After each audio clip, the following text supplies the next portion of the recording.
अगर आपको बताएं कि पाकिस्तान के शहर कोयटा में एक पहाड़ ऐसा भी है कि अगर जिसको खोदा जाए तो उसके अंदर से कुरान पाक निकलेंगे तो बिलाशुबा आप यकीन करने को तैयार नहीं होंगे। लेकिन हम सब आज आपको कोयटा के नवाही इलाके में मौजूद एक पहाड़ की सैर करवाने लेकर जा रहे हैं कि जिसके अंदर 2.5 करोड़ से ज्यादा कुरान पाक मौजूद हैं। ऐसा कैसे मुमकिन है? पाकिस्तान के दारुल हुकूमत कोयटा के नवाह में वाक़ जबल नूरुल कुरान नामी ये पहाड़ दो भाइयों की मिल्कियत पाक के शहीद और बोसीदा औराक और नुस्खों को इस पहाड़ में महफूज कर रहे हैं। गुज़िश्ता 28 बरसों से इस पहाड़ पर मामूल है कि मजदूर यहाँ पर खुदाई करते रहते हैं और इंसानी हाथों से तामीर शुदा 3 किलोमीटर लंबी सुरंग में इस वक्त पुराने बोसीदा और शहीद शुदा कुरान पाक के नुस्खों का दुनिया का सबसे बड़ा जखीरा मौजूद है। और बिलाशुबा पाकिस्तान तो क्या दुनिया भर में कोई इस तरह का प्रोजेक्ट मौजूद ना हो। इसका दायरा कार इतना वसी है कि पूरे पाकिस्तान से ट्रक भर भर कर कुरान पाक के शहीद और बोसीदा औराक यहाँ पर लाए जाते हैं और मुकद्दस किताब के इन औराक की तादाद इस कदर बढ़ती जा रही है कि मुसलसल नई सुरंगें खोदने का अमल जारी है। जबल नूरुल कुरान के सरबराह अब्दुल रशीद लहड़ी के मुताबिक उनके भाई ने यह सिलसिला शुरू किया था कि वो कुरान पाक के शहीद और बोसीदा औराक को महफूज तदफीन करने के लिए यहाँ पर ले आया करते थे। आहिस्ता आहिस्ता दोस्त अहबाब भी इस नेक काम में शरीक हो गए।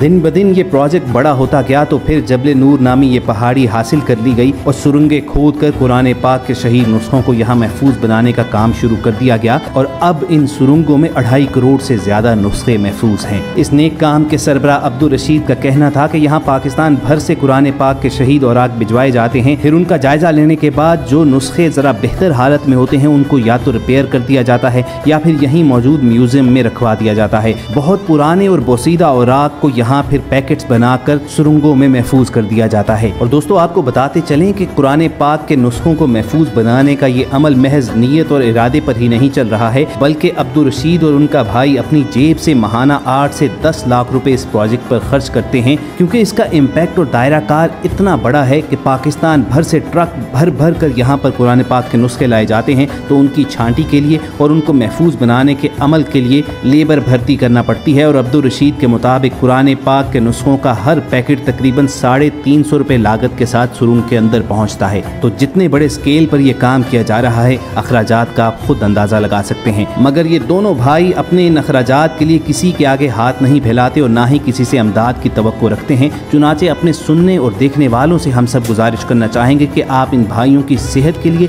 इनकी कामयाबी के लिए और इनके काम में खैर व बरकत के लिए दुआ ज़रूर कीजिएगा। दीगर इस्लामी ममालिक की तरह पाकिस्तान में भी कुरानी औराक को महफूज करने के लिए मुख्तलिफ सोसाइटीज़ काम करती रहती हैं, मगर इतने बड़े पैमाने पर यह काम जबल नूरुल कुरान नामी इस तंजीम ही ने किया है। मुल्क भर से लोग न सिर्फ कुरान पाक के इस दुनिया के सबसे बड़े ज़ख़ीरे को देखने के लिए आते हैं, बल्कि यहाँ पर मौजूद म्यूजियम में कुरान पाक के पुराने नुस्खों की